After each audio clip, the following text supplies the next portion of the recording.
Shalom. First and foremost, I want to give all praises, honor, and glory unto Yahweh, Bahashem, Yahweh Shai, Bahashem, Rahakwadash. Double honors to the apostles of Great Millstone, and peace and salutations to the Akim who are tuning into these videos. And in this video, I want to speak about the trials that we go through every day while we're in this ministry. And because when you're in this ministry, you have your hand on the plow, and you're actually working for Yahweh Shai. You have put off the world, and now you're walking that straight and narrow. And that straight and narrow comes with a lot of adversity and difficulties that you have to endure through.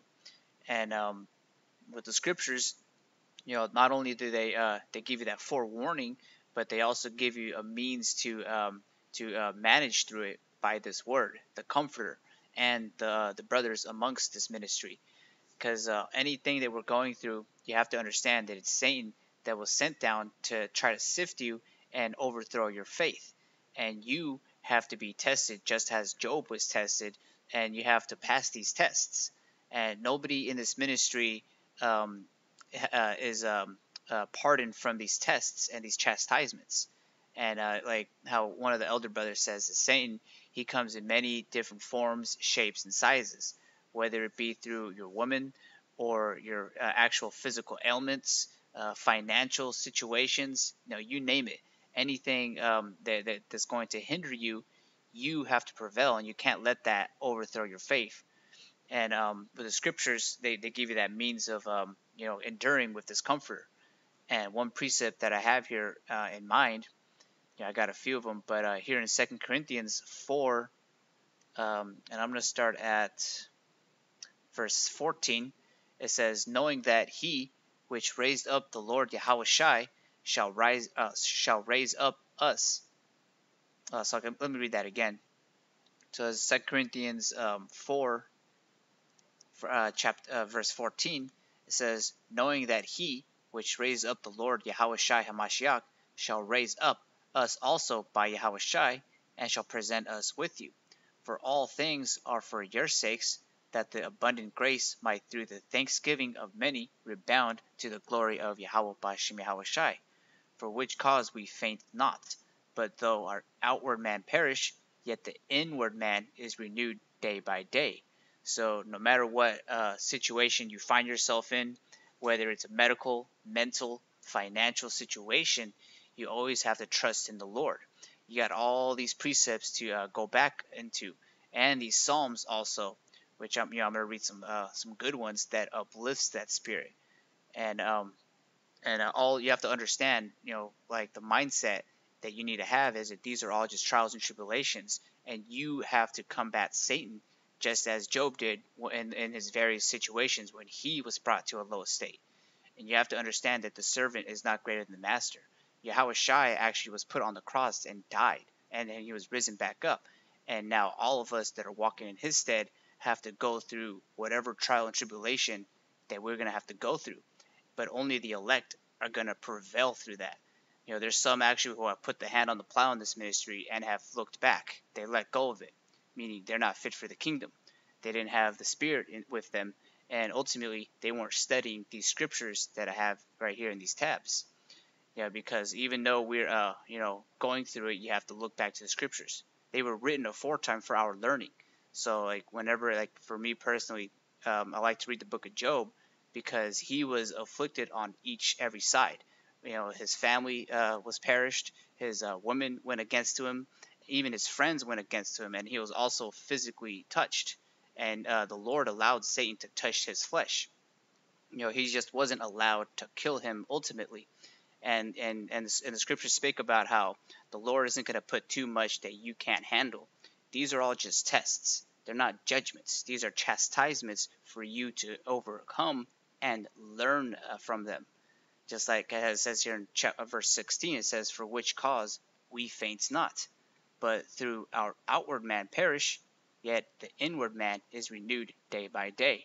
And with that, it makes me think about the scripture that says, give us this day our daily bread. We have to continuously eat Yahweh B'Shem Yahweh Shai's body, this word, drink the waters of living water that flow. And Part of that is actually, one, going through these chastisements, and then two, reading the scriptures and applying them so that you overcome them. And if you're not going through any of those two, that means that you're not in this ministry. Ultimately, you pretty much have snuck into the wedding without your garment.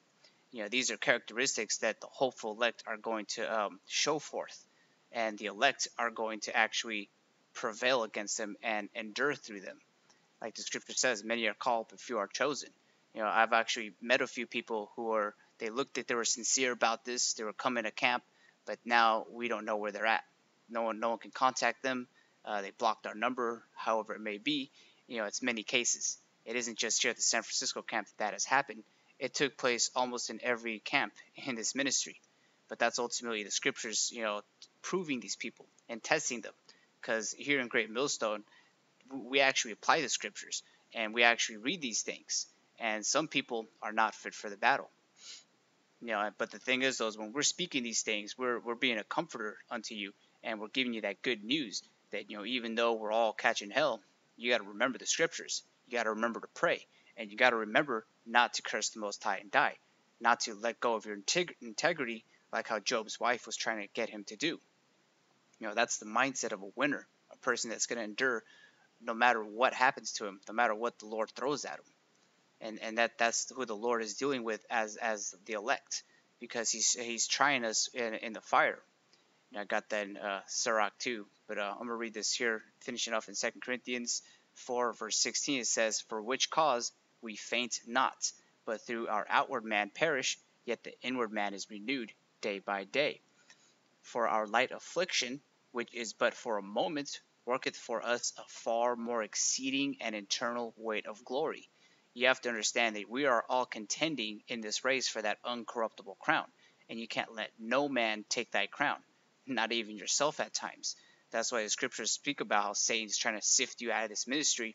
You have to have the full armor of Yahweh Bashim Hawashai. Got to have the faith, you got to have the wisdom, all the works.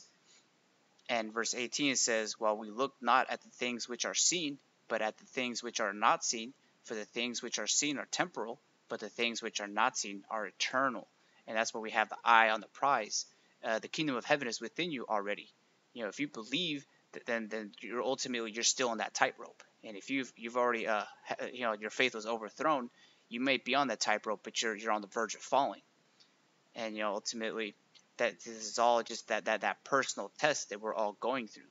We have brothers in this ministry, of course, that's part of it. But the main thing that is being worked on right here is you yourself and that relationship you have with Yahweh Bashim Hawashai. Though he slay me, yet will I keep my integrity. And I want to read this in James 1 and 2, because think it not strange when these things happen to you. Whether it be like a toothache, you got to have an emergency dentist appointment, or your finances pummeled, you weren't saving for a rainy day. Understand that all these things are just things that the Lord put upon you so that you can prevail against them. And so as James 1 and 2, it says, "My brethren, count it all joy when you fall into diverse temptations." And I'm going to continue on verse 3. It says, "Knowing this, that the trying of your faith worketh patience. But let patience have her perfect work, that ye may be perfected and entire, wanting nothing. If any of you lack wisdom, let him ask of Yahweh Bashim Hawashai, that giveth to all men liberally, and unbraided not, and it shall be given him." And for an example, in a case scenario, like if you have a medical condition where you're pretty much out, and you're not able to perform various tasks because of whatever medical condition it is. Let's say like you're on a bike and you fall and you sprain your ankle. Well, ultimately that means that you're being tested right there, and you need to pray to Yahweh Bashim Hawashai for that health, for you to be able to get back up on your feet. The Lord is ultimately testing you. If it's a financial situation, that means that the Lord wants you to ask him personally for what you need in this ministry, so that you don't overthrow your faith, so that you keep your integrity. Like it says right there, whatever you need, you have to ask Yahweh Bashim Hawashai. And you can't do that if you don't have a personal relationship with Yahweh Bashim Hawashai. And so this is in the book of Sirach 2, and I'm going to start at verse 1. It reads, "My son, if thou come to serve the Lord, prepare thy soul for temptation."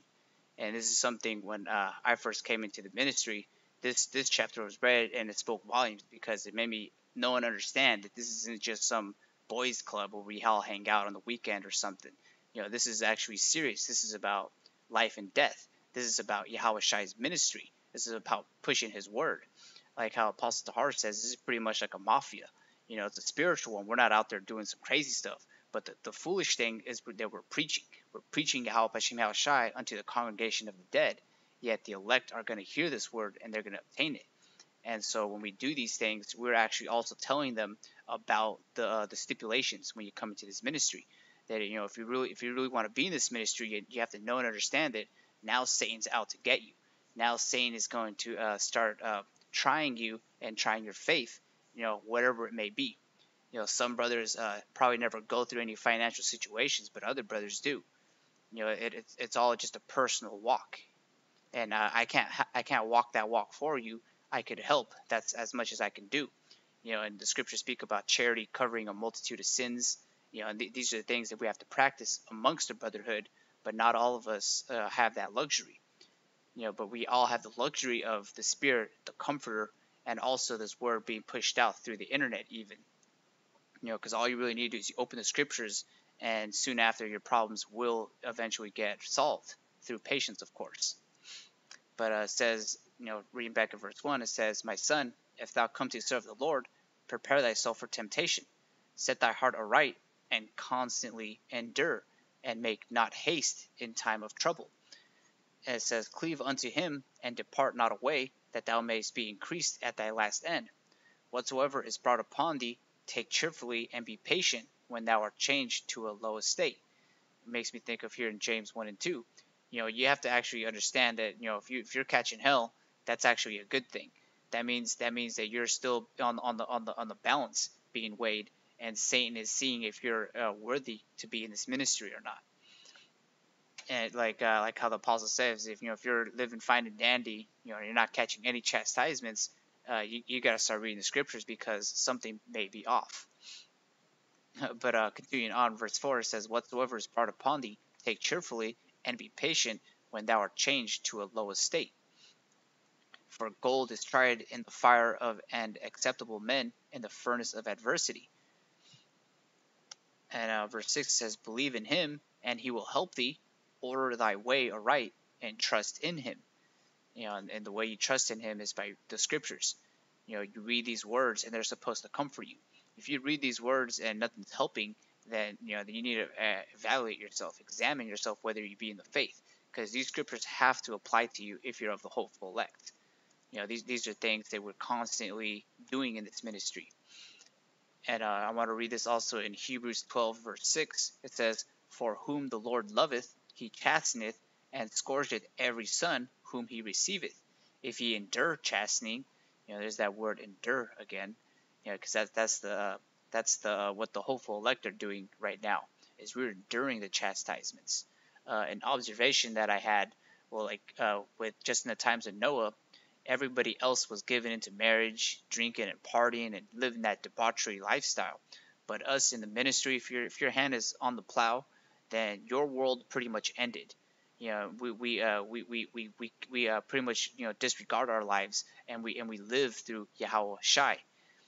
So we have nothing to look back to, and that's part of that enduring, because we know that the only way we can really make it out of this is through working for Yahweh Bashim Yahweh Shai, enduring the chastisements that are laid before us. So I'm going to read verse 7 again. It says, "If ye endure chastising, the Most High dealeth with you as with sons. For what son is he whom the Father chasteneth not? But if ye be without chastisement, whereof all are partakers, then are ye bastards and not sons." That's what I was saying just a few minutes ago. These are things you got to evaluate, consider. I'm going to read these Psalms also. Or before that, I'll read this too. Because one thing, the scriptures do speak about us being, in this low state, being meek, wearing our sackcloths of mourning.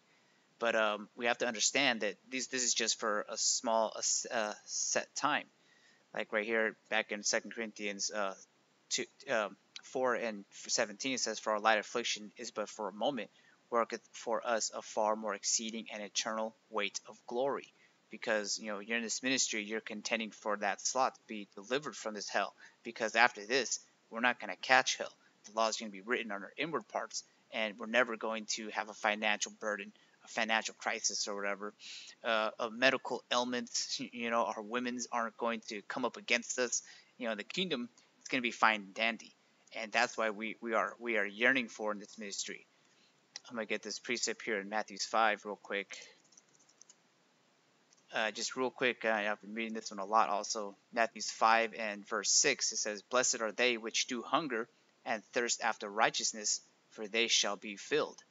So we're not right now. We're in that mourning period. It's the time of sorrow, but the time of mirth is going to happen when we're delivered from this place, and we're going to see our enemy. Because the main reason us of the hopeful elect are actually going through these things is because Esau is controlling the world, and he's doing everything and anything in his power to keep us in this downward state.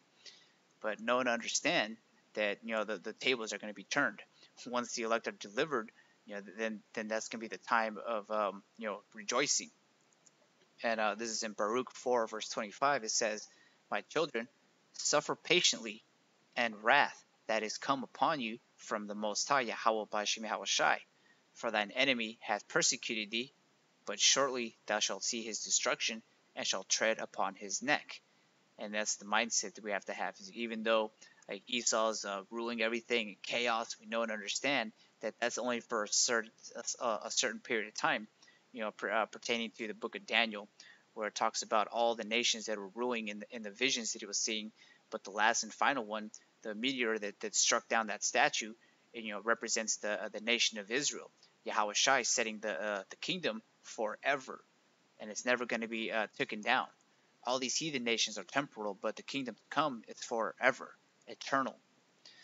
But this is in Psalms 37. And this is something too about these Psalms. If you're in any situation, you always go into a Psalm, and they should uplift you, because all these songs were written for us to be comforted. So this is Psalms 37, verse 1. It says, "Fret not thyself because of evildoers, neither be thou envious against the workers of iniquity. For they shall soon be cut down like the grass, and wither as the green herb. Trust in the Lord, Yahweh B'Hashem Yahushai, and do good." And doing good is having patience, enduring. That's what doing good is. Not, putting down the plow. That's not a good workman if they let go of the plow.